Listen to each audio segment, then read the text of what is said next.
നമ്മുടെ സംഭാഷണങ്ങളിൽ ഇന്ന് ഒഴിവാക്കാനാവാത്ത ഒന്നാണ് എമോജി.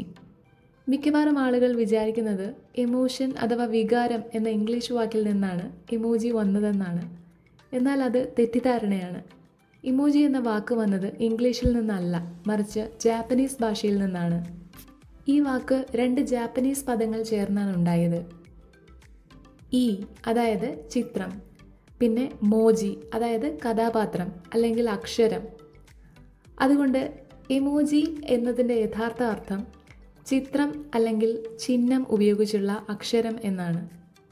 1990കളുടെ അവസാനത്തിൽ ജാപ്പനീസ് മൊബൈൽ ഫോൺ കമ്പനിയായ NTT ഡോകോമോയിലെ ഷിഗേതക കുരീറ്റയാണ് ആദ്യത്തെ ഇമോജി സെറ്റ് രൂപകൽപ്പന ചെയ്തത്.